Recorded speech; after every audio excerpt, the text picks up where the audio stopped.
Hi everyone, it's Sage from the Apothecary. It's springtime, it's nice and warm outside, so we're gonna talk about some beans. They're dried beans, they're very delicious. I love cooking with beans.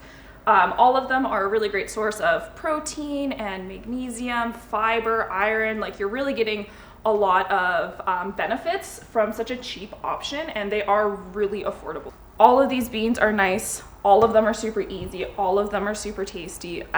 They have a huge variety of things that you can use them for. They're very delicious, and I love all of them.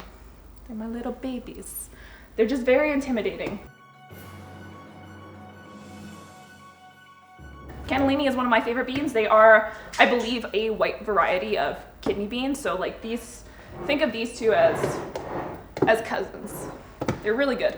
Cannellinis, with all beans, you really want to soak them and rinse them first. Rinsing is really important with beans. You just want to get off, debris. Sometimes there's, like dust or rocks that come from the manufacturers. So give them a nice good rinse, and then you want to soak them. So with cannellini beans, soaking them overnight is best. Sometimes beans are really intimidating because they're hard, they're dried. So when do you know your bean is ready to cook? Soak all of these guys overnight. It's going to be pretty universal. Overnight. And then with cannellini beans, you don't need to cook them for very long. So once they're soaked and nice and tender overnight, then you're going to throw them in with some water or a soup or chili or whatever type of broth or vessel that you're going to cook them in. And then you want to cook them for at least half an hour. You can cook them longer. They will start to kind of become mushy. I'm personally okay with some mushy beans. I really like it. But if you're not that kind of person, you want that nice crisp texture and really tenderness, then I would just go for half an hour to 45 minutes when you cook these guys. I love doing cannellini beans with zucchini and cheese. My boyfriend have created this recipe called Zubinis, and it's exactly what I just said. It is zucchini and cannellini beans and cheese, and it's delicious. It's a really nice summer dish as well. A lot of people think that dried beans are only for winter dishes because they're really hearty. With most traditional chilies, that's what you would use beans for, but I love beans all time of the year. With red kidney beans, much like the cannellini beans, you're going to rinse them, you're going to soak them overnight. You want to be careful with these two types of beans as to not over soak them, because then they're going to become really mushy and they're going to absorb too much water and they're going to lose all of that texture that we're looking for. So exactly the same, soak them overnight, cook them for half an hour to 45 minutes. These two are really great in chilies as kind of that base bean that you're going to use. They're very delicious. Same thing, red kidney beans are probably one of the most healthy beans. They have lots of protein, magnesium, fiber, and iron, so they're really delicious. I'm gonna move on to black beans now. So very different in size compared to these two. These are really big beans. These are really petite, but same thing, rinse them, soak them overnight. Same thing, cook them for, I'm gonna say 20 to 30 minutes over a stovetop. And I like to, with these guys, bring all my water to a boil, or my broth or my chili to a boil, and then let it simmer for that time.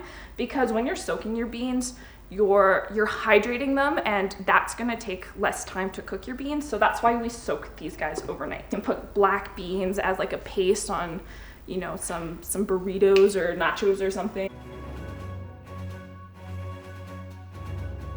Chickpeas are a little bit trickier. You really have to wash these guys properly, and you really have to soak them. I do have a lot of troubles with chickpeas, I'm not gonna lie. They are a very hard bean, but they're really simple and easy to use.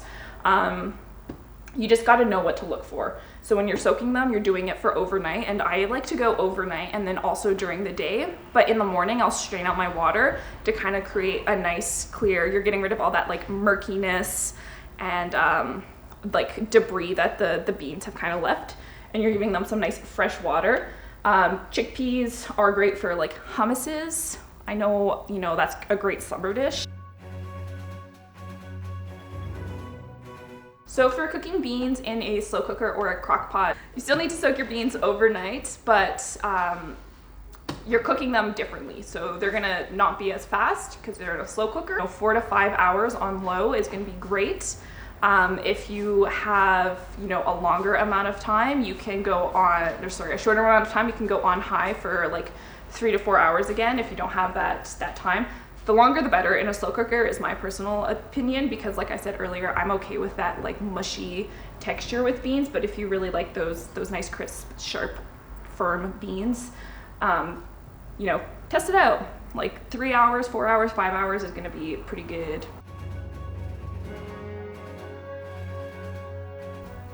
Instant Pots are amazing. I got one for Christmas. All of these beans can be cooked in under 40 minutes without soaking your beans in an Instant Pot. So that's kind of a cool tip.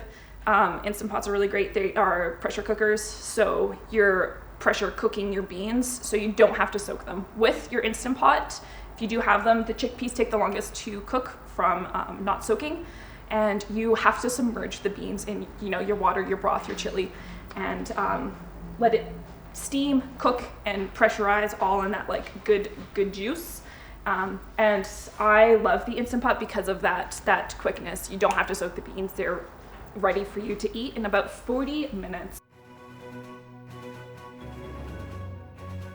Much like beans, lentils are a great source of your vitamins and minerals. They are delicious. They are also inexpensive like beans, so you can load up on these guys. They are dry, so they are non-perishable. Right now, we only have 2 varieties. We have the red split lentils and then the French green lentils. They're similar but different, like all lentils. So with red lentils, they have a less cook time. And with all lentils, again with beans, you need to rinse them because lentils especially have a lot of like debris on them, and you want to loosen that up, kind of soak them a little bit. You don't really need to soak lentils overnight. Red lentils, it's gonna kind of be like rice. So it's 1 cup of lentils for 2 cups of water. Add some salt, add a bay leaf. The bay leaf is gonna give it a nice like crunch and crispness. You don't have to if you don't have any bay leaves. It's just a nice little option for kind of flavoring them. Cook these guys for like 30 minutes, 20 minutes around that time until they're nice and soft. Like beans again, if you don't want a mushy lentil, you just have to check them. Taste them throughout the cooking period. Maybe after that 25-minute period, take a little bite, see what the texture is like, and if you are okay with it. Green lentils do need a little bit more time. These guys are cooking them for 35 minutes to 45 minutes. I personally think the longer is better because you're really allowing them to cook properly and evenly and cooking all of them. Same thing, 2 cups of water to 1 cup of lentil. Add salt, bay leaves. You can add, any type of spice that you want with lentils. One of my favorite recipes to make with lentils is a nice dal. So you're adding coconut milk and lentils and spices. You can add paneer, you can add chicken, you can do it vegetarian. Like you can really make dal your own, and lentils are the base. And they're delicious and they're really inexpensive and a nice summer option. You can cook them and then let them cool for like a nice lentil salad as well, which is a really nice summertime dish. Great for winter, great for summer, like all of these. They're very tasty. I'm sure you guys are gonna love them. They're delicious.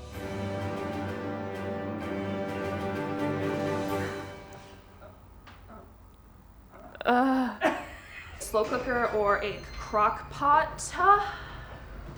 Michael? I had it, Lindsay. I'm a one-take wonder. Bye. That's it.